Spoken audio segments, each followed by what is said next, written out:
ఒంగోలు స్థానం నుంచి ఎంపీగా మీ పేరు ప్రచారంలో ఉన్నట్టు వస్తుంది. ఆంధ్రజ్యోతికి చాలా ప్రేమ నేనంటే.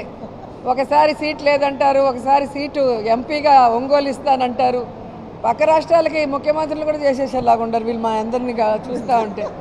అంటే వీళ్ళ ఫ్రస్ట్రేషన్ ఎలా ఉంది అంటే తెలుగుదేశానికి జనసేనకి ఈరోజు కాంగ్రెస్కి అభ్యర్థులు లేరు అనౌన్స్ చేద్దామంటే.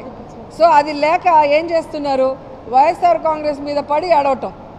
వీళ్ళు 175 మంది క్యాండిడేట్లు పెడతారు, లేదా కావాలంటే మార్పులు చేర్పులు కూడా చేసుకోవడానికి వీళ్ళకి క్యాండిడేట్లు దొరుకుతున్నారు, మాకు దొరకట్లేదే అన్న బాధ, కక్ష సాధింపు, ఈ విధంగా క్యాడర్లో కన్ఫ్యూజ్ చేస్తూ లీడర్లు కొట్టుకునే పరిస్థితిని తీసుకొస్తుంది పచ్చ ఛానళ్ళు మాత్రమే అని కూడా ఈ సందర్భంగా తెలియజేసుకుంటున్నా.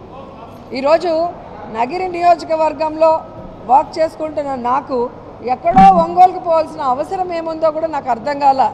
ఈ ఏబిఎన్ గారు కానీ, ఆంధ్రజ్యోతి రాధాకృష్ణ గారు కానీ, లేదా రామోజీ గారు ఏమన్నా నగిరికి వచ్చి కంటెస్ట్ చేస్తారా, వాళ్ళ ఇంట్లో మనవరాళ్ళు చేస్తారా, పోనీ వాళ్ళకి కావాలంటే జగన్ గారిని అడగచ్చు కదా. ఎందుకు ఈ విధంగా పేపర్లో రాస్తున్నారో నాకైతే అర్థం కావట్లేదు.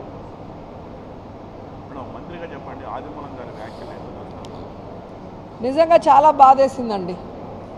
నిన్నటి వరకు పెద్దిరెడ్డి అంకుల్ని దేవుడు అంటూ నెత్తిన పెట్టుకొని తిరిగిన ఆ ఎమ్మెల్యే ఈరోజు పెద్దిరెడ్డి అంకుల్ గురించి, మిథున్ రెడ్డి గురించి మాట్లాడడం చాలా బాధ వేసింది నాకు.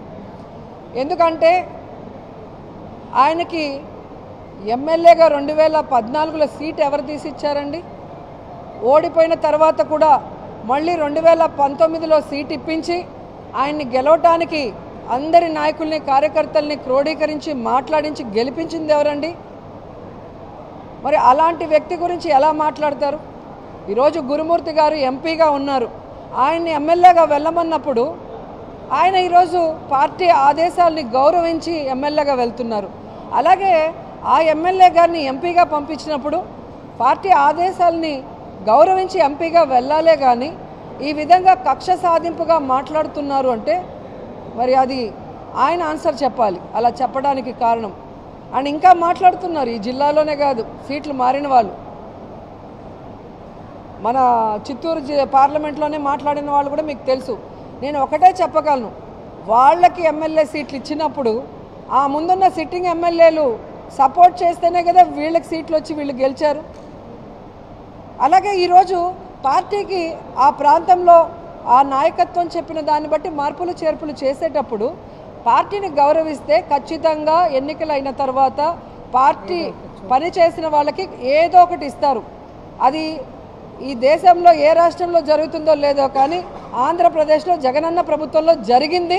2019 నుంచి 24 వరకు భవిష్యత్తులో కూడా జరుగుతుంది. కాబట్టి ఈరోజు పార్టీ లాయలిస్టులంతా కూడా అడ్జస్ట్ అయ్యి పక్క కాన్స్టిట్యున్సీస్కి వెళ్తున్నారు. పార్టీకి మన అవసరం అక్కడ ఉంది.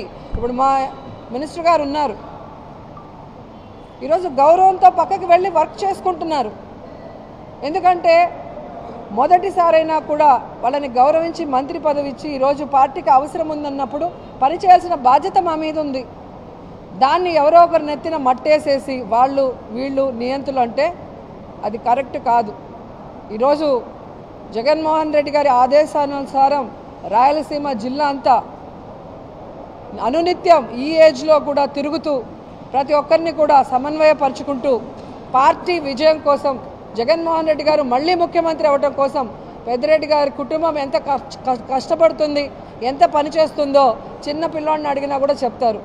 కాబట్టి రాజకీయంగా తన జీవితాన్ని తనే జీరో చేసుకున్నారని మాట్లాడిన ఎమ్మెల్యే గురించి నేను చెప్పగలను. ఎందుకంటే పెద్దలు చెప్తారు రాజకీయాల్లో హత్యలు ఉండవు, అన్ని ఆత్మహత్యలే అని. ఈరోజు తను రాజకీయంగా ఆత్మహత్య చేసుకున్నాడని కూడా నేను చెప్పగలను.